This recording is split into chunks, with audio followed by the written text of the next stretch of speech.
This is third year lecture. I pray that all the Muslims will benefit from this work, and that it will be a source of blessings in both worlds for Bruges instructors, Olim online team and volunteers who participated in it in any way. Amin. Assalamu alaikum wa rahmatullahi wa barakatuh. Alhamdulillah wassalatu wassalamu ala man la nabiyya ba'da. جی حدیث number ہے 733. حدثنا حناد قال حدثنا وكيع عن طلحة بن يحيى عن عمته عائشة بنت طلحة عن عائشة أم المؤمنين قالت دخل علي رسول الله صلى الله عليه وسلم يوما. اما عائشہ صدیقہ رضی اللہ تعالیٰ عنہ فرماتی ہیں کہ داخل ہوئے رسول اللہ صلی اللہ علیہ وسلم میرے پاس ایک دن. آپ نے فرمایا حل عندکم شیء، کیا تمہارے پاس کچھ ہے کھانے کو؟ قالت، عائشہ فرماتی ہیں رضی اللہ عنہا، قلت لا، میں نے کہا نہیں کچھ بھی نہیں ہے. تو آپ نے فرمایا فإنی صائم، میں روزے سے ہوں. تو پھر میں روزے سے ہوں. تو اس حدیث سے پتہ چلا کہ نفلی روزے کے لیے رات کو نیت کرنا ضروری نہیں ہے. دن میں بھی نیت ہو سکتی ہے نفلی روزے کی، لیکن دو شرطوں کے ساتھ. ایک تو یہ ہے کہ آپ نے فجر صادق سے کچھ بھی نہ کھایا ہوا ہو، اور نمبر دو پھر یہ نیت آپ کی زوال سے پہلے، نصف نہار سے پہلے ہاں یا نہ میں ہو جانی چاہیے کہ روزہ ہے یا نہیں ہے.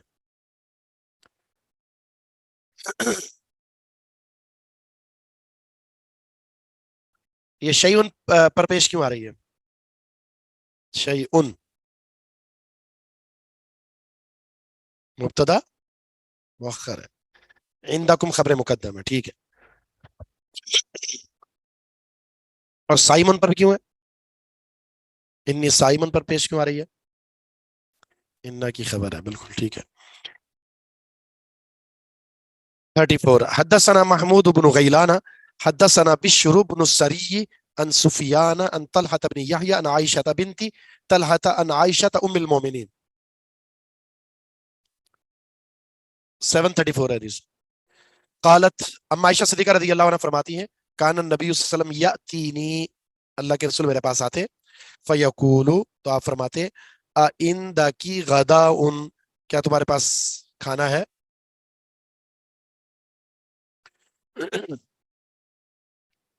فاقول لا، میں کہتی نہیں کھانا نہیں ہے. فیقول، تو آپ کہتے ہیں انی صائم، ٹھیک ہے پھر میں روزے سے ہوں. قالت، اما عائشہ فرماتی ہیں فاتانی یوما، ایک دن آپ آئے میرے پاس. فقلت یا رسول اللہ، میں نے کہا اللہ کے رسول، انہ قد اہدیت لنا ہدیۃ، ہمیں ایک تحفہ ملا ہے، ہمیں ایک تحفہ دیا گیا ہے. آپ نے فرمایا وما ہی، وہ کیا ہے؟ قالت، قلت، میں نے کہا حیث، حیث ہے یہ جو کھجور، ستو اور گھی، ان سے تیار کیا جاتا ہے. یہ ستو، اس کے اندر گھی ڈال کر، اور جو کھجوریں ہوتی ہیں اس کو نرم کر کے اس کا ایک شیرہ سا بنا کر اس میں مکس کر لیا جاتا ہے، اور اس کے بعد پھر اس کو آپ چمچ سے کھائیں صبح شام، ٹھیک ہے. توانائی، یہ نبی علیہ الصلوۃ والسلام کا آپ کے کھانوں میں سے یا آپ کے پسندیدہ چیزوں میں سے ایک حیث بھی ہے. جی میں کھا سکتا ہے، اس میں کھجور خالص چیز ہے. قالت، قلت حیث، میں نے کہا یہ حیث ہے. تو آپ نے فرمایا اما انی قد اصبحت صائما، میں نے تو صبح روزے کی نیت سے کی تھی، میں نے صبح روزے کی نیت سے کی ہے. قالت، کہتی ہیں ثم اکلا، پھر آپ نے کھانا کھا لیا، حیث کھا لی. تو یعنی آپ نے نفلی روزے کی نیت کر لی تھی، اس کے بعد کھانا آیا تو آپ نے وہ روزہ ختم کر دیا.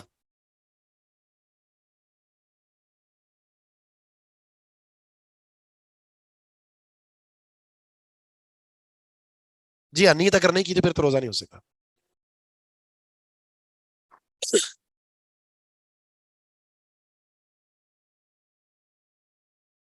اگر کوئی نفل روزہ رکھنا چاہے لیکن اس نے فجر کے بعد پاکی حاصل کی ہو، یعنی فجر کی نماز، ہاں تو ظاہر ہے فجر کے بعد، طلوع فجر کے بعد وہ پاک ہوئی ہے تو پھر تو نہیں ہے نا.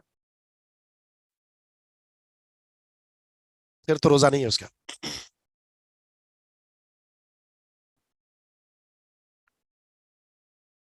حدثنا احمد بن منیع.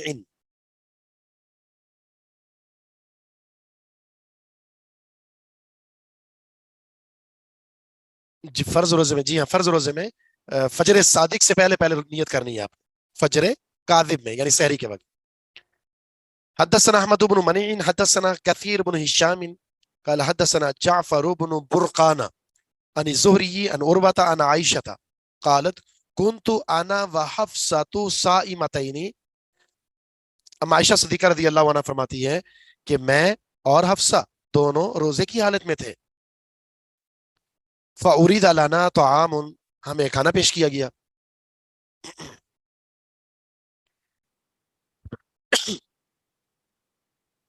تو اشتہینا، اس کھانے کی ہمیں رغبت بھی تھی. کھانا پیش کیا گیا اور ہمیں اس کی چاہت بھی تھی، رغبت بھی تھی، تو ہم نے اسے کھا لیا. نتیجہ کیا ہوا؟ فاکلنا منہ. ظاہر ہے کہ ہمیں بھوک بھی لگی ہوئی تھی لیکن ہم نے روزہ رکھا ہوا تھا. کھانا آیا، ہمیں ضرورت بھی تھی، حاجت بھی تھی، طلب بھی تھی، ہم نے کھا لیا. فجاء رسول اللہ صلی اللہ علیہ وسلم، اللہ کے رسول آ گئے. فبادرتنی الیہ حفصۃ، حفصہ مجھ سے پہلے سبقت لے گئی آپ کے پاس.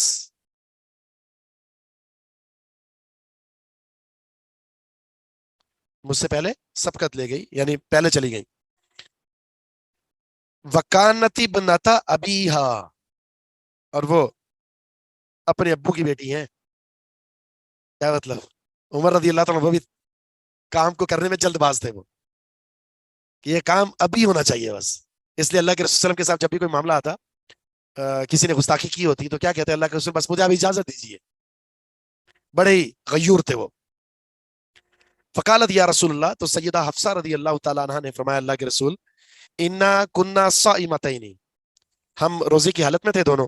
فعرض لنا طعام، کھانا پیش کیا گیا ہمیں. اشتہیناہ، ہمیں اس کی رغبت بھی تھی. فاکلنا منہ، ہم نے کھا لیا. تو آپ نے فرمایا اقضیا یوما آخر مکانہ، تم دونوں نے قضا دینی ہے اس دن کی کسی اور دن. اس دن کی قضا کسی اور دن دینی ہے. امام ترمذی فرماتے ہیں وروا صالح بن ابی الاخضر و محمد بن ابی حفصہ هذا الحدیث عن زہری. زہری سے ان دونوں نے یہ روایت کی ہے. زہری روایت کرتے ہیں عروہ سے، عروہ ام عائشہ صدیقہ رضی اللہ عنہا سے مثل ذلک، سیم اسی طرح کی. وروا مالک بن انس، ایک اور سند ہے جس میں مالک بن انس روایت کرتے ہیں، معمر روایت کرتے ہیں، عبید اللہ بن عمر، زیاد بن سعد وغیر واحد من الحفاظ، اور کئی حفاظ زہری سے، زہری عائشہ سے، اور وہ ہیں مرسل روایت. ولم یذکروا فیہ، ان راویوں نے ذکر نہیں کیا اس سند میں عروہ کا ذکر. عروہ عن عائشہ نہیں ہے. وہذا اصح، اور یہ بات زیادہ ٹھیک ہے، لانہ روی عن ابن جریج، اس لیے کہ یہ حدیث مروی ہے ابن جریج سے. ابن جریج کہتے ہیں سألت الزہری، میں نے زہری سے کہا، سوال کیا، قلت لہ، میں نے کہا، احدثک عروہ عن عائشہ، کیا آپ کو عروہ نے عائشہ سے یہ حدیث بیان کی ہے؟ قال لم اسمع من عروہ فی هذا شیئا، میں نے عروہ سے اس مسئلے میں کچھ بھی نہیں سنا. تو اس کا مطلب ہے کہ جس میں عروہ عن عائشہ آ رہا ہے تو وہ مرسل ہو گئی، سما ہے ہی نہیں، منقطع ہوگی وہ. اس لیے جتنے بھی حفاظ ہیں وہ سارے کے سارے وہ عروہ کے واسطے کے بغیر ذکر کر رہے ہیں، تو یہ منقطع سند ہے.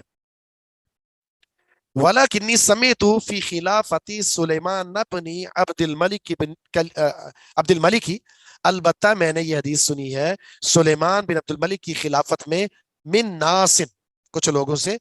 وہ روایت کرتے ہیں ام بعض من سأل عائشہ، کسی سے جس نے عائشہ صدیقہ سے سوال کیا تھا عن هذا الحدیث، اس حدیث کے بارے میں. تو روایت ضعیف ہے یہ. ایک تو یہ اس میں جعفر بن برقان امام زہری سے روایت کرنے میں ضعیف ہے یہ.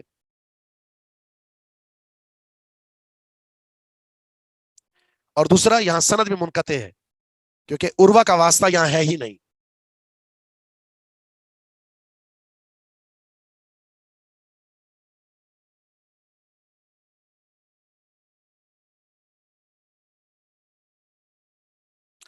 خلاصہ یہی کہ حدیث ضعیف ہے. باقی اس میں یہ جو کہا گیا آپ نے فرمایا کسی اور دن روزہ رکھو، ایک اور حدیث اس میں کچھ بات یوں ہے، آپ نے فرمایا اگر یہ نفلی روزہ ہے تو چاہے تو اس کی قضا دے دو, چاہے تو نہ دو. یہ اصل وضاحت ہے اس کی. چونکہ یہ نفلی روزہ ہے تو تم نے اگر یہ نفلی روزہ رکھا تھا تو چاہو تو اس کی قضا دے دو, چاہے تو اس کی قضا نہ دو, یہ تمہیں اختیار ہے. جی, قضا دینا یہ مستحب عمل ہے.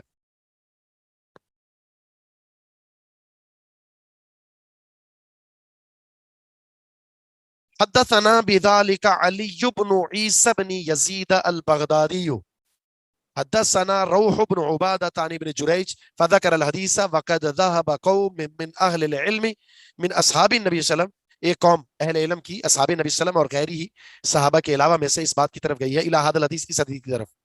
اس حدیث کی طرف جانے کا مطلب یہ ہے کہ اگر آپ نے کوئی نفلی روزہ توڑ دیا ہے تو اس کی آپ کو قضا دینی ہے. فَرَأَوْا عَلَيْهِ الْقَضَاءَ إِذَا أَفْطَرَ, ان سب کا کہنا ہے کہ اس پر قضا ہوگی اگر یہ افطار کر دیتا ہے. وَهُوَ قَوْلُ مالک بن انس, اور یہ مالک بن انس کا قول ہے. تو قضا دینا چاہے تو دے سکتا ہے, البتہ فرض نہیں ہے. یہ بات ہی راجی اور ٹھیک ہے. اگر وہ دینا چاہے تو دے سکتا ہے, اس کا اختیار ہے, لیکن اس کو فرض نہیں قرار دیا جا سکتا, کیونکہ جب روزہ ہی نفلی ہے تو اس کی قضا فرض کہاں سے ہو سکتی ہے.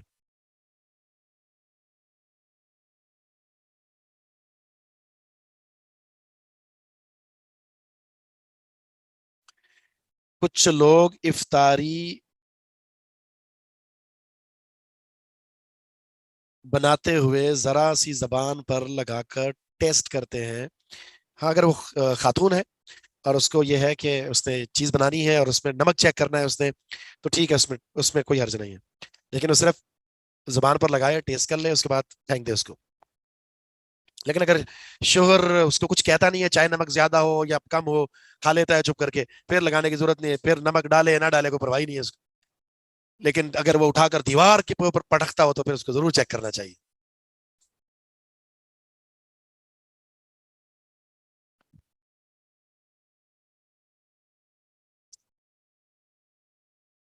شیخ ایک سوال کرنا.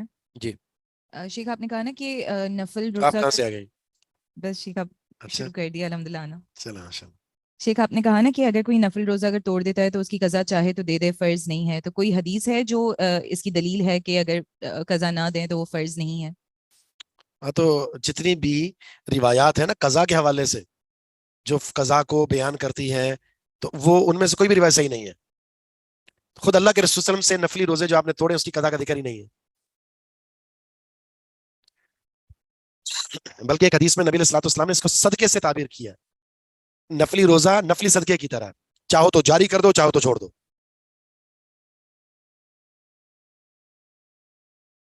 حدثنا محمد بن بشار حدثنا عبد الرحمن بن مهدي عن سفيان عن منصور عن سالم بن ابي الجعد عن ابي سلمة عن ام سلمة قالت ما رايت النبي صلى الله عليه وسلم يصوم الشهرين متتابعين. اس حدیث کا باب کیا پڑھا ہے آپ نے؟ پڑھے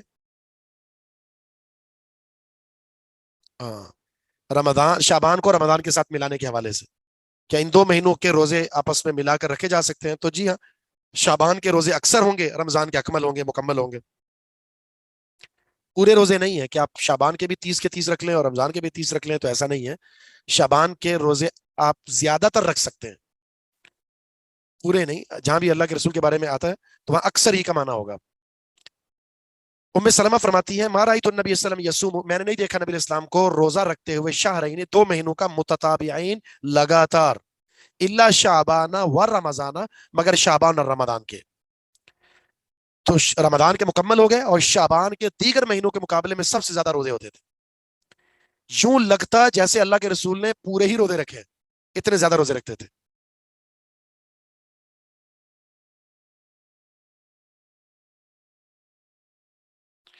اگر کسی نے غلطی سے روزہ 2-4 منٹ پہلے کھول لیا ہے نا, تو ظاہر وہ روزہ تو نہیں, اس کو اس کی قضا دینی پڑے گی دوبارہ. فرض روزہ ہے تو دینی پڑے گی, نفلی میں اس کی مرضی ہے.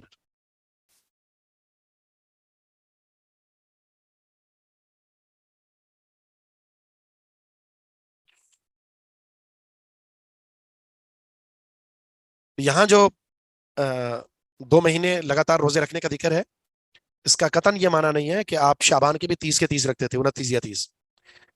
رمضان کے مکمل ہے, شعبان کے اکثر روزے رکھتے تھے, جیسے کہ وضاحت آئے گی. وفی الباب, اس باب میں عائشہ صدیقہ رضی اللہ عنہا سے حدیث پر بھی ہے. امام ترمذی فرماتے ہیں حدیث ام سلمہ حدیث حسن, یہ حسن درجے کی حدیث ہے.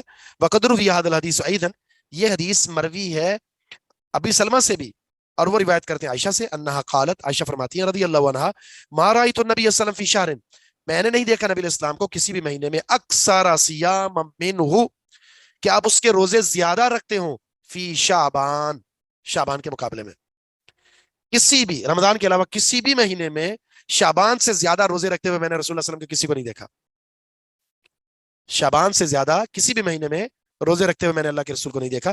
کان یصومہ الا قلیلا، آپ نہیں روزے رکھتے تھے مگر بہت، آپ روزے رکھتے تھے شعبان کے مگر بہت تھوڑے، مگر بہت تھوڑے کیا ترک کرتے تھے، آپ کے چھوڑے ہوئے روزوں کی تعداد بہت کم ہوا کرتی تھی.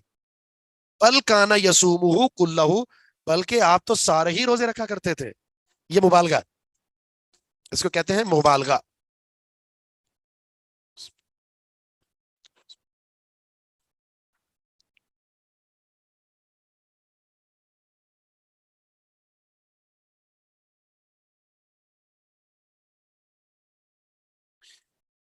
اس میں دو وجوہات سامنے آئی ہیں روزہ رکھنے کی، دو وجوہات سامنے آئی ہیں روزہ رکھنے کی اس مہینے میں. ایک یہ ہے، محمد صلی اللہ علیہ وسلم کا فرمان ایک اور جگہ پر ہے کہ شعبان کے مہینے میں اللہ کے ہاں اعمال پیش کیے جاتے ہیں. شعبان میں ہفتے میں پیر اور جمعرات ہوتے ہیں، اور جو ماہانہ بنیادوں پر اگر دیکھا جائے، سالانہ بنیادوں پر، تو شعبان کا مہینہ ہے. اور دوسری وجہ، امہات المومنین اس شعبان کے مہینے میں کثرت سے نفلی روزہ رکھتی تھی. نفلی روزہ، بلکہ ان کے جو قضا روزے رہ چکے ہوتے تھے رمضان کے، وہ شعبان میں آ کر رکھا کرتی تھی. تو رسول اللہ صلی اللہ علیہ وسلم بھی ان کے ساتھ روزہ رکھا کرتے تھے. اب اس کی دو تعبیریں کی گئی ہیں. ایک تو یہ، بعض نے یہ بیان کیا ہے کہ امہات المومنین اس وجہ سے اس مہینے میں اپنے روزوں کی قضا دیا کرتی تھی کہ رسول اللہ صلی اللہ علیہ وسلم زیادہ رکھا کرتے تھے. اور بعض نے یہ تعبیر پیش کی ہے چونکہ ساری امہات المومنین اس مہینے میں روزے سے ہوتی تھی تو رسول اللہ صلی اللہ علیہ وسلم کی کثرت سے اس مہینے میں روزہ رکھتے تھے.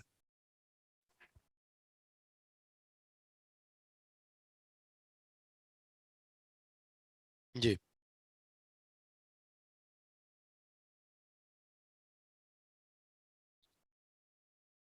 عائشہ صدیقہ رضی اللہ تعالیٰ عنہ فرماتی ہیں، نبی علیہ السلام سے مروی ہے یہ حدیث، بذالک، یہی روایت جو اوپر بیان ہوئی ہے. وروی عن ابن المبارک، اور یہی حدیث مروی عبداللہ بن مبارک سے، انہ قال فی هذا الحدیث، وہ اس حدیث کے بارے میں فرماتے ہیں کہ ہوا جائز فی کلام العرب، کلام عرب میں یہ جائز ہے، یعنی کلام عرب میں ایسا ہوتا ہے، اذا ساما اکثر الشہر، جب کوئی شخص مہینے کے زیادہ روزے رکھے، ان یقالا، کہ اسے یہ کہا جاتا ہے سام الشہر کلہ، اس نے تو پورے مہینے کے روزے رکھ لیے، حالانکہ اس نے پورے نہیں رکھے بلکہ اکثر رکھے. ہاں، ہمارے یہاں لفظ تقریباً استعمال ہو جاتا ہے. وَيُقَالُ، اسی طرح کہا جاتا ہے قام فلان لیلہ اجمع، فلاں شخص نے اپنی پوری رات قیام کیا ہے.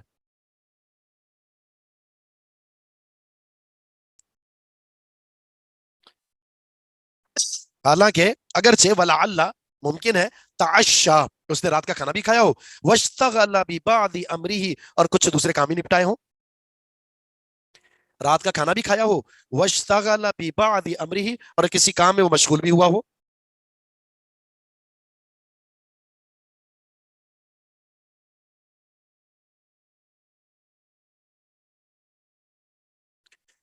اس تبصرے سے کأن ابن المبارک، گویا کہ عبداللہ بن مبارک جو ہیں، قد رآ، وہ یہ سمجھتے ہیں، کلا الحدیثین، یہ دونوں حدیثیں متفقین، معنی میں متفق ہیں، ان میں کوئی تعارض نہیں ہے.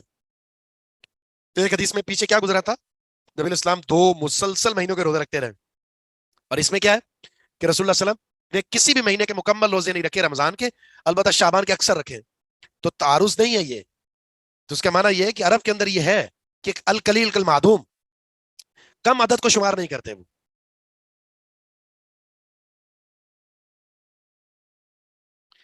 یقول، وہ کہتے ہیں انما معنی هذا الحدیث، اس حدیث کا معنی یہ ہوا انہ کان یصوم اکثر الشہر، کہ رسول اللہ صلی اللہ علیہ وسلم شعبان کے اکثر روزے رکھا کرتے تھے.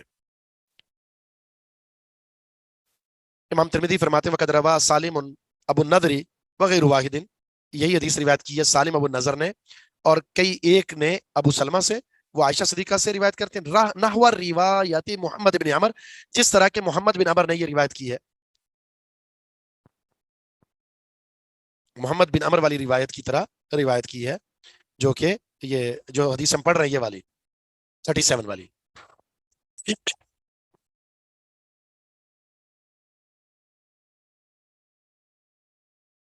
اگلا باب پڑھیے.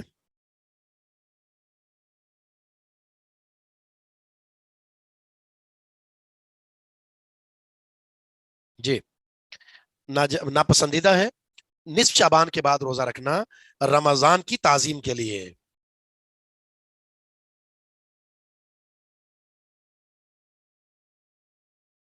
اب جو ہے 15 شعبان کے بعد رمضان کی تیاری کریں، اس کے احترام میں اب آپ کے لیے روزہ رکھنا جائز نہیں ہے. کس کے لیے؟ جو 15 شعبان کے بعد رکھنا چاہتا ہے، اور جو شروع سے ہی رکھا آ رہا ہے، پیر جمعرات کے رکھ رہا ہے، تو اس کے لیے جائز ہے. حتیٰ کہ آخری شعبان کے 15 دن جو رہ جائیں، اس میں ایام 20 کے روزے بھی رکھ سکتا ہے. رکھ سکتا ہے کہ نہیں؟ آئیں گے نہیں؟ ٹھیک ہے. ایام 20 آئیں گے نہیں؟ کیوں نہیں آ سکتے؟ اچھا.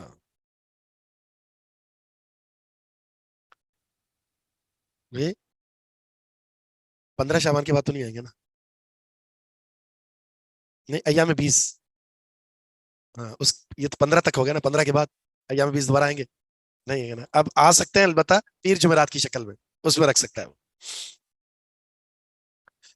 ابو ہریرہ رضی اللہ عنہ فرماتے ہیں کہ رسول اللہ صلی اللہ علیہ وسلم کا فرمان ہے، اذا بقی نصف من شعبان، جب شعبان کا نصف حصہ باقی رہ جائے 15 دن، فلا تصوموا، تو روزہ مت رکھنا آپ. یہ کس کو کہا جا رہا ہے؟ یہ حکم کس کے لیے ہے؟ جو روزے نہیں رکھ رہا تھا اس کے لیے.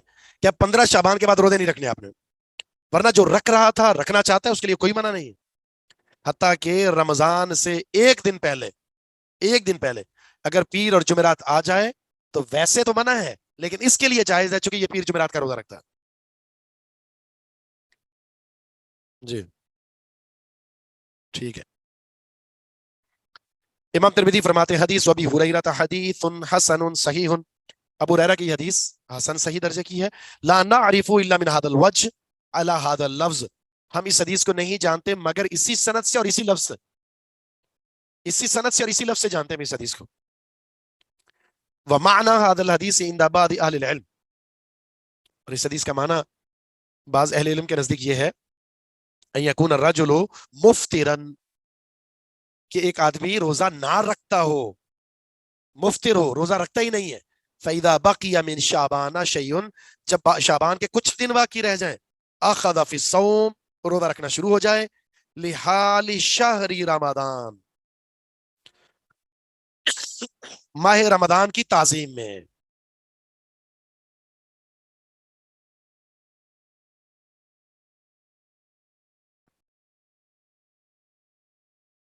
وقد روی عن ابی ہریرہ، یہی حدیث ابو ہریرہ سے مروی ہے. ابو ہریرہ نبی علیہ السلام سے روایت کرتے ہیں کہ ما یشبہ قولہم، وہی حدیث جو ان کے اس قول کے بالکل مشابہ ہے. حیث قال النبی صلی اللہ علیہ وسلم، جیسے کہ نبی علیہ السلام کا فرمان ہے، لا تقدموا شہر رمضان، رمضان کے مہینے کا استقبال مت کرو، بصیام، روزے رکھ کر، ماہ رمضان کا استقبال مت کرو روزہ رکھ کر، الا، مگر، ان یوافق ذلک صوما، الا یہ کہ وہ دن اس کے روزے کے موافق ہو جائے. کان یصوم احدکم، جس دن تم اس پہ ایک روزہ رکھتا تھا، وہی پیر جمعرات. اگر پیر جمعرات میں سے کوئی دن موافق بن گیا ہے اس دن، جس دن رمضان سے ایک دن پہلے یا 2 دن پہلے ہے، تو پھر کوئی حرج نہیں ہے. وقد دل فی ھذا الحدیث، اس حدیث میں دلالت ہے، انما الکراہیۃ، ناپسندیدگی، علی من، اس شخص پر ہے، یتعمد الصیام، جو رمضان کا جان بوجھ کر قصد کرتا ہے، لحال رمضان، روزے کا قصد کرتا ہے، لحال رمضان، رمضان کی تعظیم کے لیے. منع اس کے لیے جو جان بوجھ کر 29 تاریخ کا انتظار کرتا ہے یا 30 تاریخ کا. ہاں وہ ٹھیک ہے، فرض روزوں کی نیت سے تو ٹھیک ہے بھائی.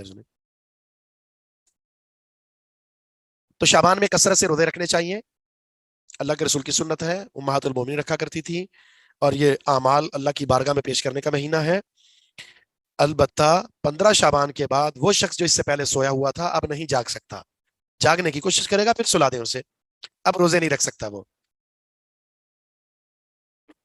اب رمضان کے احترام اور تعظیم کا تقاضا یہ ہے کہ اپنی توانائی کو، اپنی قوت کو، اپنی تمام تر ترجیحات اور توجیحات، توجہ کو رمضان کے روزوں کی طرف مبذول کر دیں۔ اب ایک شخص ہے جو 29 اور 30 شعبان کا روزہ نہیں رکھ سکتا، اور ایک بندہ ہے وہ رکھ سکتا ہے، ٹھیک ہے؟ تو فرق کیا ہوا؟ کون نہیں رکھ سکتا؟ جو نہ رکھتا تھا اب رکھنا چاہ رہا ہے، اور کون رکھ سکتا ہے؟ جو رکھتا تھا اب رکھ سکتا ہے وہ بھی۔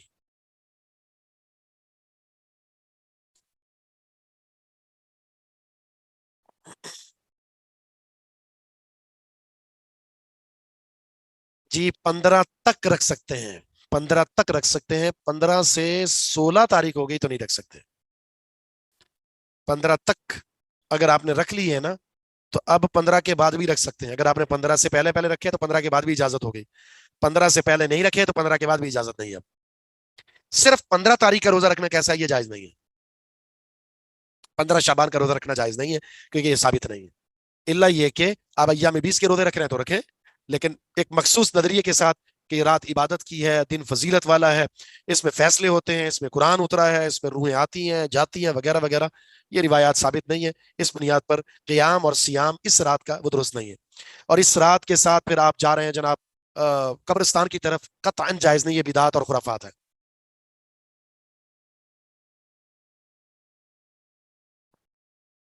اس کا ذکر اگلی حدیث میں آ رہا ہے۔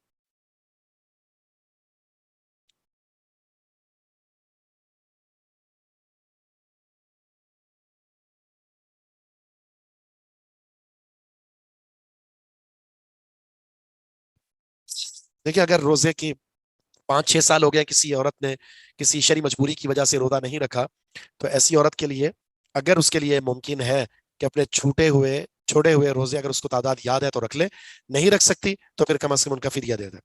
آخری والا جو رمضان ہوگا اس کے وہ روزوں کی قضا دے، جو اس کے 5-6 رہ گئے تھے، اس سے پہلے والے اگر وہ نہیں رکھ سکتی تو پھر اس کا فدیہ دے دے وہ۔ نہیں، اول آپشن تو یہی ہوگا نا کہ وہ روزے رکھے، لیکن اگر وہ نہیں رکھ سکتی تو پھر فدیہ کی طرف آ سکتی ہے وہ۔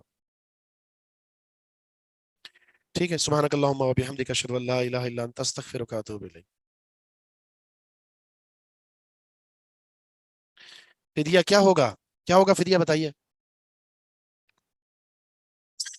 جی۔ چلے امتحان کا سوال ہے کہ کتنا فدیہ ہے روزے کا؟ 1 سا؟ آنسر غلط ہو گیا آپ کا، تو ایک آپ کے 2 نمبر کٹ گئے، ٹھیک ہے، ابھی سے ایڈوانس میں، ٹھیک ہے۔ کیا بتایا تھا میں نے؟ نصف سا، نصف سا، ٹھیک ہے۔ اگر آپ کھانا کھلائیں تو کھانا کھلا دیں اس کو، طعام و مسکین، ورنہ اگر آپ دینا چاہتے ہیں تو پھر وہ نصف سا دینا پڑے گا آپ کو۔ 1.25 کلو بنتا ہے تقریباً، جو آپ آٹا استعمال کرتے ہیں خود گھر میں، خود استعمال کرتے ہیں وہ، یا جو چاول آپ خود استعمال کرتے ہیں وہ نصف سا، 1 سا، یعنی اس کا آدھا حصہ 1.25 کلو آپ نے دینا ہے، ٹھیک ہے۔ میرے خیال میں ہماری کتنی کلاسیں رہ گئی ہیں؟ 5۔ لاسٹ کیا ہے؟ پھر میری جو 2 کلاسیں رہ گئی ہیں میں صرف 2 لوں گا۔ 2 کا مطلب ہے ایک ہماری بدھ کے دن ہوگی، اور اس کے بعد ایک ہماری کلاس ہوگی پیر کے دن، اور اس کے بعد پھر میں چھٹیوں پہ چلا جاؤں گا، مجھے کہیں جانا ہے پنجاب کی طرف، اور اس میں پھر ہم انشاءاللہ آپ کو بتا دیں گے کہ کہاں تک پیپر آئے گا۔ اگرچہ ہم نے 100 حدیثیں پڑھی یا 150 پڑھی تو کتنے 100 تک پیپر آنا ہے، تو یہ ہم انشاءاللہ بتا دیں گے آپ کو۔ اور پیپر کیسے آنا ہے، کس طرح آپ تحقیقی اور تخریجی نگاہوں سے اس کا جائزہ لینا ہے آپ نے، تو بھی بتا دیں۔ علامہ البانی بننا ہے یا آپ نے کیا بننا ہے، ٹھیک ہے۔ چلیے، سبحانک اللہم و بحمدک اشہد ان I pray that all the Muslims will benefit from this work, and that it will be a source of blessings in both worlds for Bruj instructors, Olim online team and volunteers who participated in it in any way. Amin. جی بسم اللہ الرحمن الرحیم، الحمدللہ والصلاة والسلام علی رسول اللہ۔ تو یہ کہہ رہا ہے ایحق لی ان ادخل فی الامتحان، کیا میرا حق ہے کہ میں امتحان میں داخل ہو جاؤں؟ نقول دخلتہ، بغیر فی اذا کان المدخول مکانا نحو دخلت البیت المسجد السوق الغرفۃ ففی التنزیل دخل جنتہ، یہ اس کو کہتے ہیں مفعول فیہ یا ظرف و مکان، ظرف و مکان۔ ویسے جو ہے حرف یہ لازم ہے، باب دخل یدخلو یہ لازم ہوتا ہے، جیسے دخل زید فی الفصل، دخل زید فی الفصل، لیکن یوں بھی کہا جا سکتا ہے دخل زید الفصل، دخل زید الفصل، جیسے یہاں پہ دخل جنتہ۔ وجہ کیا ہے کہ مفعول فیہ ہے، جب مفعول فیہ اس کو مانیں گے تو فی اس میں مقدر ہوگا، مفعول فیہ جب اس کو مانیں گے تو فیہ اس میں مقدر ہوگا، چھپا ہوا ہوگا، تو دونوں طرح صحیح ہے، یعنی یوں بھی کہا جا سکتا ہے دخلت فی الفصل اور دخلت الفصل بھی کہہ سکتے ہیں۔ جی ترجمہ مفعول فیہ دیکھیں، مثال کے طور پر دخلت فی الفصل، دخلت فی الفصل کیا میں کلاس میں داخل ہوا، میں کلاس میں داخل ہوا، یہ فی حرف جر اس کا مطلب ہے میں، لیکن دوسرا اس کا اعراب ہے مفعول فیہ، یہ ظرف زمان یا ظرف مکان دونوں اس میں آتے ہیں۔ اب یوں بھی کہا جا سکتا ہے دخلت الفصل، تو فی جو ہے اس میں چھپا ہوا ہوتا ہے، اسی لیے اس کو مفعول فیہ کہتے ہیں، مفعول فیہ اس کے اندر چھپا ہوا ہوتا ہے، تو اسی لیے مفعول فیہ کہتے ہیں۔ جیسے قرآن میں دخل جنتہ، نہیں مانا کیا دخل فی جنتہ، دخل اپنے باغ میں داخل ہوا، مانا بھی وہی ہوگا، ترجمہ وہی ہوگا، تو دونوں طرح صحیح ہے۔ اس طرح کہیں گے تو یہ منصوب ہوگا، اور اس طرح کہیں گے تو یہ مجرور ہوگا۔ اب دونوں میں جو ہے یہ فی جو ہے یہ اس کا ایک معنی آتا ہے ظرف، یعنی انا فی الفصل، یہ ظرف بتانے کے لیے آتا ہے، اور یہ اسم المنصوب جو ہے ظرف زمان یا مفعول فیہ کی تعریف ہے، اسم مفعول، اسم مفعول یذکر لبیان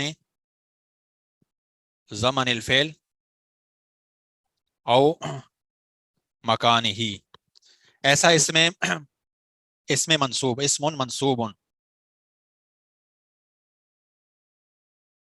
جی اسم منصوب، ایسا اسم جو منصوب ہو، یوز کرو جو ذکر کیا جائے جس کو، کس لیے، لبیان زمن الفعل او مکان ہی، زمن وقوع الفعل، لبیان زمن وقوع الفعل او مکان ہی، جس جگہ پر واقع ہوا ہے اس کو بیان کرنے کے لیے، یا پھر جو ہے وہ اس کے زمانے کو، اس کے وقت کو بیان کرنے کے لیے۔ مثال کے طور پر سم تو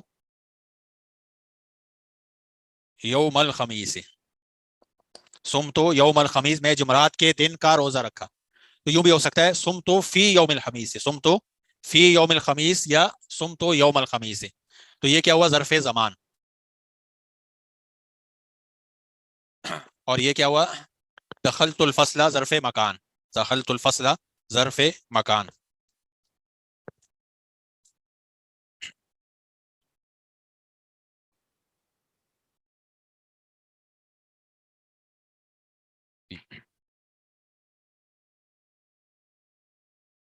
تو اب یہ کہہ رہا ہے یحق لی ان ادخل فی الامتحان نقول دخلتہ بغیر فی، یعنی یہ کہنا چاہ رہا ہے کہ جب کوئی ایسی جگہ ہو، کوئی جگہ ہو تو اس میں جو ہے وہ دونوں طرح جائز ہے، یعنی فی الفصل اور الفصل دونوں، لیکن کوئی ایسی معنوی چیز ہو تو پھر جو ہے یوں نہیں کہہ سکتے دخلت الاسلام، دخلت الاسلام یہ معنوی چیز ہے ایک، یعنی کوئی عمارت کوئی جگہ نہیں ہے، بلکہ ایک معنوی چیز جب ہو تو فی لگانا ضروری ہے۔ جی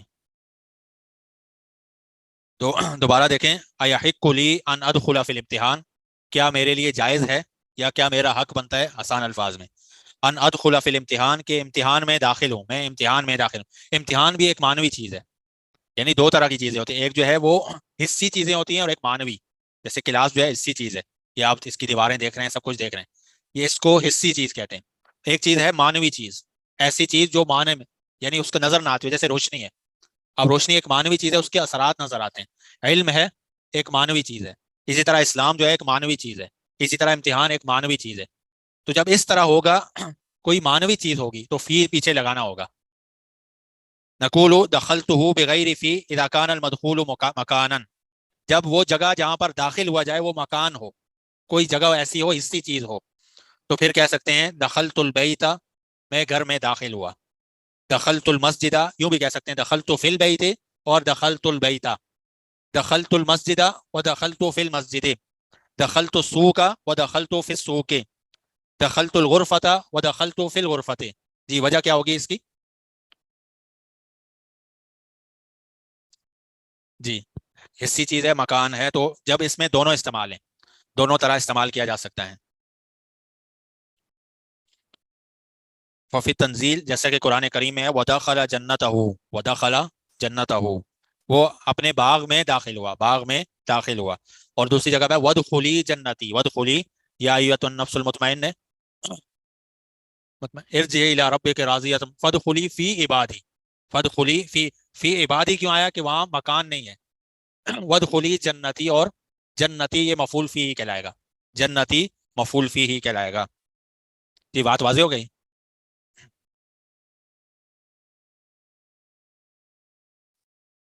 جی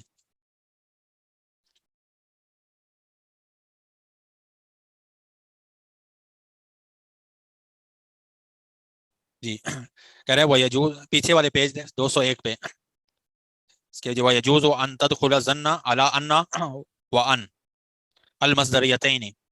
اس سے پہلے ایک بات سمجھے کہ ان اور انا جو ہے یہ مصدریہ کہلاتے ہیں، ان اور انا مصدریہ۔ کیا مطلب ہے مصدریہ؟ نہیں، اسم کو مصدر میں چینج کر دیتے ہیں۔ مثال کے طور پر یہ مٹا دوں نا،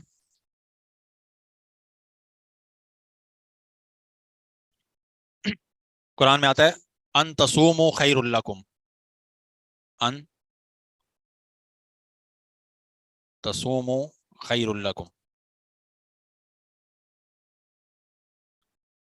یہ خیر لکم، تصوموا فعل اور فاعل ہے، خیر لکم یہ کیا آیا ہوا ہے؟ مرفوع آیا ہوا ہے۔ تو اس کی اس کو تعویل کریں گے، یعنی مصدریہ اس کا مطلب ہے مصدر میں چینج ہو جاتا ہے۔ ان کے بعد اسم ہوتا، انا کے بعد اسم ہوتا ہے، اور ان کے بعد فعل ہوتا ہے، یہ مصدر میں تبدیل کیا جا سکتا ہے۔ تو یہ خیر لکم خبر ہے، یہ خیر لکم خبر کسی لیے مرفوع ہے۔ اگر منصوب مفعول بھی ہوتا تو منصوب ہوتا ان تصوموا خیر لکم، لیکن یہاں پہ خبر ہے۔ اب اس کا مبتدا لانا ہے تو یہ قاعدہ ہے کہ ان اور انا اور ما مصدریہ، تین الفاظ مصدر کے لیے آتے ہیں۔ اس میں یہ ہے کہ جب بھی یہاں آئیں یہ جو ہے وہ چینج کیے جا سکتے ہیں مصدر میں۔ تو یہاں پہ مصدر میں چینج کر لیں گے، صیامکم خیر لکم۔ جی فعل نہیں، انا جو ہے یہ اسم پر داخل ہوتا ہے، اور ان اور ما فعل پر داخل ہو۔ ان جو ہے یہ فعل مضارع کو چینج کرتا ہے، اور ما جو ہے غالباً ماضی ہو۔ کبھی ایسی ضرورت پڑتی ہے جہاں پر جو ہے وہ، یعنی مثال کے فعل اور فاعل مفعول کی ضرورت ہے، اور وہاں جو ہے فعل آگے ہے، تو وہاں چینج کر کے جو ہے مفعول بنایا جائے گا۔ جیسے یہاں پہ جو ہے خبر موجود ہے، اب مبتدا کی ضرورت ہے، تو اس کو تبدیل کر دیا مصدر میں۔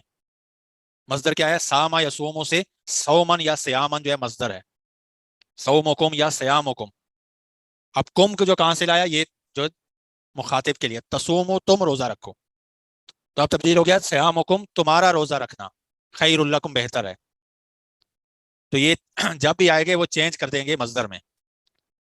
مثال کے طور پر ایک اور جگہ قرآن میں آتا ہے اولم یکفہم انا انزلنا، اولم یکفہم انا انزلنا۔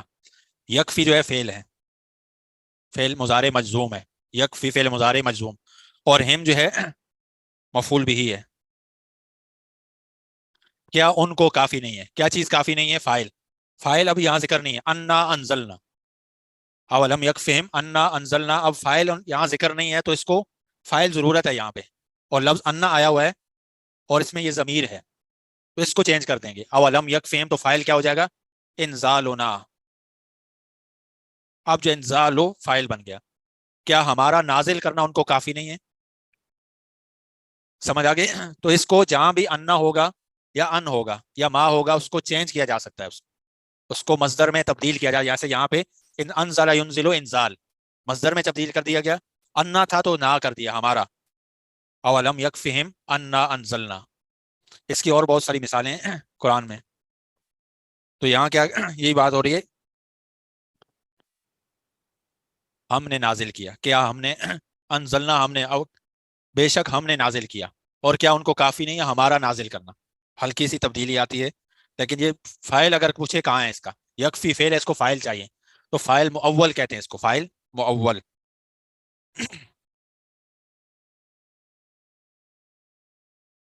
جی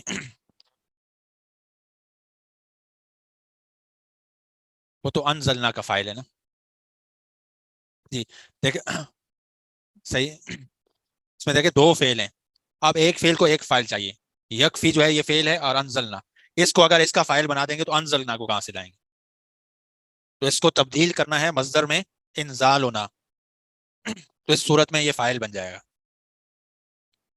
یعنی یکفی ایک فعل ہے اور انزلہ دوسرا فعل ہے، یہ اس کا فائل ہے اس صورت میں۔ اب جو ہے اگر یہ والا فائل اس کو دے دیں گے تو یہ والا پھر رہ جائے گا انزلنا، تو اس لیے اس کو مؤول کہتے ہیں، مصدر مؤول، تبدیل کر کے مصدر کی صورت میں لائیں گے اور پھر جو ہے وہ اس کو کر دیں گے۔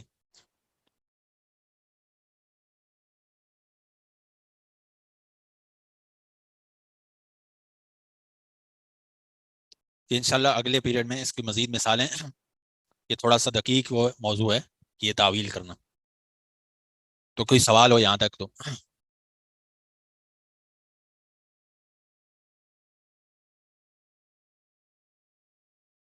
جی مفعول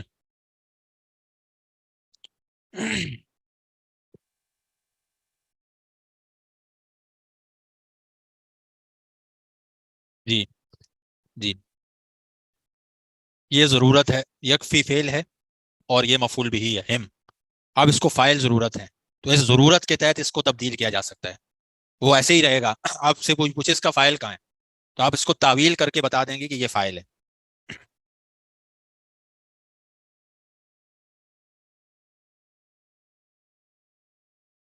جی اگلا اگلا نہیں، یہ جو اس کا دروس اللغہ کا اگلا پیریڈ ہوگا انشاءاللہ اس میں ہوگا۔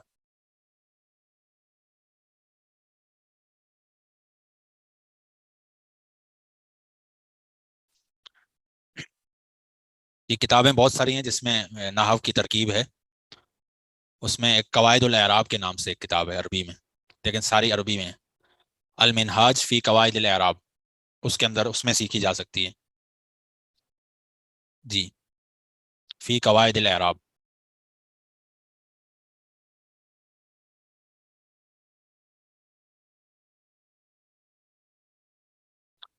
ہاں یہ انطاکی کے نام سے پرانی ایک کتاب ہے، مؤلف ہیں ان کی۔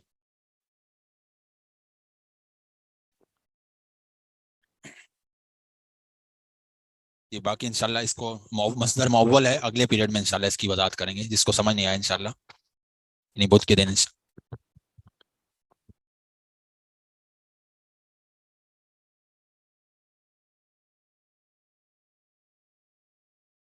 السلام علیکم ورحمۃ اللہ وبرکاتہ۔ الحمد للہ رب العالمین والعاقبۃ للمتقین والصلاۃ والسلام علی اشرف الانبیاء والمرسلین نبینا محمد وعلی آلہ وصحبہ اجمعین، اما بعد فاعوذ باللہ من الشیطان الرجیم، بسم اللہ الرحمن الرحیم، رب اشرح لی صدری ویسر لی امری واحلل عقدۃ من لسانی یفقہوا قولی۔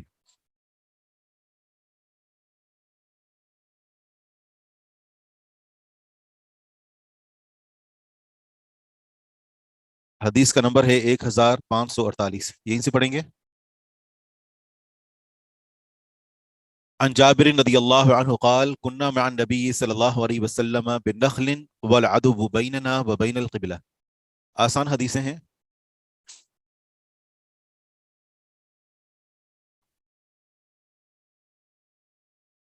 سیدنا جابر بن عبداللہ رضی اللہ عنہ سے مروی ہے، فرماتے کہ ہم نبی صلی اللہ علیہ وسلم کے ساتھ نخل مقام پر تھے اور ہمارے اور قبلے کے درمیان دشمن تھا، والعدو بیننا وبین القبلہ، اور دشمن ہمارے اور قبلے کے درمیان تھا۔ فکبر رسول اللہ صلی اللہ علیہ وسلم فکبروا جمیعا، اللہ کے رسول صلی اللہ علیہ وسلم نے تکبیر کہی، یعنی آپ علیہ الصلوۃ والسلام نے نماز کھڑی کی، صحابہ کرام کو دو صفوں میں تقسیم کیا اور آپ نے تکبیر کہی۔ جب آپ نے تکبیر تحریمہ کہی تو سب نے تکبیر کہی، ثم رکع فرکعوا جمیعا، پھر آپ علیہ الصلوۃ والسلام نے رکوع کیا، سب نے رکوع کیا۔ ثم سجد النبی صلی اللہ علیہ وسلم والصف الذی یلیہ، پھر نبی صلی اللہ علیہ وسلم نے سجدہ کیا اور اس صف نے سجدہ کیا جو آپ کے قریب تھی، والآخرون قیام یحرسونہم، اور دوسرے یعنی جو دوسری صف میں کھڑے تھے، والآخرون اور جو دوسرے تھے دوسری صف والے، قیام وہ کھڑے تھے، یحرسونہم وہ ان کی پہرے داری کر رہے تھے، فلما قاموا سجد الآخرون مکانہم الذی کانوا فیہ، فلما قاموا بس جب کھڑے ہو گئے، کون؟ پہلی صف والے، اللہ کے رسول صلی اللہ علیہ وسلم کے ساتھ پہلی صف والے دو سجدے کر کے فارغ ہو گئے، سجد الآخرون تو دوسروں نے سجدہ کیا جو دوسری صف میں تھے، مکانہم اپنی جگہ پر، الذی کانوا فیہ جس جگہ پر وہ تھے، یعنی اپنی جگہ پر جہاں وہ کھڑے تھے اسی جگہ پر انہوں نے جھک کر اور سجدے کیے، ثم تقدم ہؤلاء پھر آگے بڑھ گئے یہ الی مصاف ہؤلاء ان لوگوں کی صفوں کی طرف، کون آگے بڑھے؟ پچھلی صف والے، ثم تقدم ہؤلاء پھر یہ آگے بڑھے الی مصاف ہؤلاء ان لوگوں کی صفوں کی طرف، تو جو پہلی صف والے تھے وہ کہاں گئے؟ وہ پچھلی صف کے اندر چلے گئے، یہاں پر اس کی وضاحت نہیں ہے لیکن وہ پچھلی صف کے اندر چلے گئے، فرکعوا جميعا آپ علیہ الصلوۃ والسلام نے رکوع کیا، سب نے رکوع کیا، ثم رفع فرفعوا جميعا آپ علیہ الصلوۃ والسلام نے اپنا سر مبارک رکوع سے اٹھایا، سب نے اٹھایا، ثم سجد النبی صلی اللہ علیہ وسلم والصف الذی یلونہ پھر نبی صلی اللہ علیہ وسلم نے سجدہ کیا اور اس صف نے جو آپ کے قریب تھے، والآخرون قیام اور دوسرے کھڑے تھے، یحرسونہم وہ ان کی پہرے داری کر رہے تھے، فلما سجدوا بس جب وہ سجدہ کر چکے جو پہلی صف والے تھے، وجلسوا اور بیٹھ گئے سجد الآخرون مکانہم تو دوسروں نے جو دوسری صف والے تھے انہوں نے سجدہ کیا اپنی جگہ پر، ثم سلم پھر آپ علیہ الصلوۃ والسلام نے سلام پھیرا، قال جابر کما یفعل امراؤکم سیدنا جابر بن عبداللہ رضی اللہ عنہ نے فرمایا کہ جیسا کہ تمہارے امیر یعنی جو جہاد کے موقع پر تمہارے جو امیر ہوتے ہیں وہ کروایا کرتے ہیں، تو اسی طرح نبی علیہ الصلوۃ والسلام نے کیا، وہی طریقہ کار جو آج کل جہاد کے موقع پر تمہارے عمراء اختیار کرتے ہیں، یہی آپ علیہ الصلوۃ والسلام کا طرز عمل تھا، تو حدیث بالکل واضح ہے۔ آگے حدیث کا نمبر ہے 1549، جی ہاں بالکل، عن ابن بشار ان نبی صلی اللہ علیہ وسلم کان مصاف العدو بعصفان، بے شک نبی صلی اللہ علیہ وسلم صف بنائے ہوئے تھے دشمن کے سامنے عصفان مقام پر، وعلی المشرکین خالد بن الولید اور مشرکوں پر خالد بن ولید رضی اللہ عنہ جو اس وقت مسلمان نہیں ہوئے تھے وہ ان کے سپہ سالار تھے، فصلی بہم النبی صلی اللہ علیہ وسلم الظہر نبی علیہ الصلوۃ والسلام نے انہیں ظہر کی نماز پڑھائی، قال المشرکون ان لهم صلاة بعد هذه هي احب الیہم من اموالہم وابنائہم، مشرکوں نے کہا ان مسلمانوں کی ایک نماز ہے اور یہ نماز انہیں ان کے مالوں اور ان کے بیٹوں سے بڑھ کر محبوب ہے، جس سے پتہ چلتا ہے کہ صحابہ کرام تمام نمازوں میں سے سب سے بڑھ کر عصر کی نماز کا اہتمام کیا کرتے تھے، کیونکہ اللہ سبحانہ و تعالیٰ نے عصر کی نماز کا خصوصی طور پر حکم دیا تھا، اور صحابہ کرام رضوان اللہ علیہم اجمعین عملی طور پر اللہ تعالیٰ کے احکامات کو بجا لیا کر دکھاتے تھے۔ کہتے ہیں کہ فصلی بہم رسول اللہ صلی اللہ علیہ وسلم العصر، وہی نازل ہو چکی تھی، صلاۃ الخوف کا طریقہ بتایا جا چکا تھا جیسا کہ آگے آ رہا ہے، رسول اللہ صلی اللہ علیہ وسلم نے انہیں عصر کی نماز پڑھائی، طریقہ یہ تھا کہ فصفہم صفین خلفہ، آپ علیہ الصلوۃ والسلام نے انہیں دو صفوں میں تقسیم کر دیا اپنے پیچھے، فرکع بہم رسول اللہ صلی اللہ علیہ وسلم جمیعا، آپ علیہ الصلوۃ والسلام نے سب کے ساتھ رکوع کیا، فلما رفعوا رؤوسہم بس جب انہوں نے اپنے سروں کو اٹھایا، سجد بالصف الذی یلیہ آپ نے اس صف کے ساتھ سجدہ کیا جو آپ کے قریب تھی، وقام الآخرون اور دوسری صف والے کھڑے رہے، فلما رفعوا رؤوسہم من السجود جب پہلی صف والوں نے اپنے سروں کو سجدوں سے اٹھایا، سجد الصف المؤخر تو دوسری صف والوں نے سجدہ کیا، وہ دوسری صف والے بے رکوعہم مع رسول اللہ صلی اللہ علیہ وسلم کہ جنہوں نے رسول اللہ صلی اللہ علیہ وسلم کے ساتھ رکوع کیا تھا، ثم تأخر الصف المتقدم ثم تأخر الصف المقدم، پھر جو مؤخر ہو گئی وہ صف جو کہ مقدم تھی، وتقدم الصف المؤخر، اور آگے بڑھ گئی وہ صف جو کہ پیچھے تھی۔ پچھلی حدیث کے اندر کیا تھا کہ پہلے دوسری صف والے آگے بڑھے اور پہلی صف والے بعد میں پیچھے ہٹے، جبکہ یہاں پر ترتیب کیا ہے کہ پہلے جو پہلی صف والے تھے وہ پیچھے ہٹے اور بعد میں دوسری صف والے آگے بڑھے۔ بظاہر مفہوم حدیث کا مخالف ہے، لیکن کوئی بھی شکل اختیار کی جا سکتی ہے سہولت کے اعتبار سے، جگہ کے اعتبار سے۔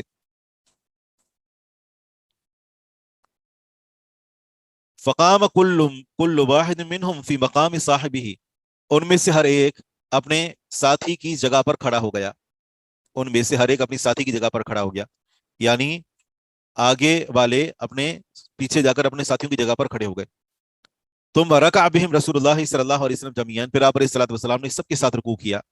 فلما رفعوا رؤوسهم من الركوع، جب انہوں نے اپنے سروں کو، فلما رفعوا جب انہوں نے اٹھایا، رؤوسهم اپنے سروں کو، من الركوع رکوع سے، سجد الصف الذي يليه، اس صف نے سجدہ کیا جو آپ کے قریب تھی، وقام الاخرون، اور دوسری صف والے کھڑے رہے۔ فلما فرغوا من سجودهم، جب یہ پہلی صف والے سجدوں سے فارغ ہو گئے، سجد الاخرون، تو دوسرے صف والوں نے سجدہ کیے۔ ثم سلم النبی صلی اللہ علیہ وسلم علیہم، پھر آپ علیہ الصلوۃ والسلام نے ان پر سلام پھیرا، مطلب سب کے ساتھ سلام پھیرا۔ یہ بھی اوپر والی ہی کیفیت ہی ہے۔ اگلی حدیث ہے عن ابی عیاش الزرقی قال كنا مع رسول اللہ صلی اللہ علیہ وسلم بعصفان فصلى بنا رسول اللہ صلی اللہ علیہ وسلم صلاة الظہر وعلى المشرکین یومئذ خالد بن الولید فقال المشرکون لقد اصبنا منهم غرة۔ حدیث کا پہلا ٹکڑا تو اوپر ہم نے اس کا ترجمہ کر لیا، فقال المشرکون، مشرکوں نے کہا کہ لقد اصبنا منهم غرة، ہم پہنچے ہیں ان سے دھوکے کے مقام پر۔ معنی کیا کہ اب ہم موقع ملا ہے ہمیں کہ ہم ان کو دھوکہ دے کر ان کے اوپر حملہ آور ہوں۔ لقد اصبنا منهم غرة، ہم ان کو دھوکہ دینے پر پہنچے ہیں، مطلب ابھی ہم ان کو دھوکہ دینے کی پوزیشن میں ہیں، اب ہم اس پوزیشن میں آ چکے ہیں کہ ان کو دھوکہ دیں۔ وَلَقَدْ أَصَبْنَا مِنْهُمْ غَفْلَةً، اور اب ہم پہنچے ہیں ان سے غفلت کو، یعنی اب یہ سبقت آنے والا ہے کہ اب یہ غفلت غافل ہو جائیں گی ہم سے۔ فنزلت یعنی صلاۃ الخوف بین الظہر والعصر، تو اتری یعنی صلاۃ الخوف ظہر اور عصر کے درمیان، یعنی اس کا طریقہ اترا، اس کی اجازت دی گئی۔ فصلی بنا رسول اللہ صلی اللہ علیہ وسلم صلاۃ العصر ففرقنا فرقتین، ہمیں رسول اللہ صلی اللہ علیہ وسلم نے عصر کی نماز پڑھائی، ففرقنا، ہمیں جدا کر دیا، فرقتین، دو گروہوں کے اندر۔ فرقۃ تصلی مع النبی صلی اللہ علیہ وسلم وفرقۃ یحرسونہ، ایک گروہ تو رسول اللہ صلی اللہ علیہ وسلم کے ساتھ نماز پڑھ رہا تھا، جبکہ ایک گروہ ان کی پہرے داری کر رہا تھا۔ فکبر الذین یلونہ والذین یحرسونہم، تو تکبیر کہی آپ علیہ الصلوۃ والسلام نے ان کے ساتھ جو آپ کے قریب تھے اور ان کے ساتھ جو ان کی پہرے داری کر رہے تھے۔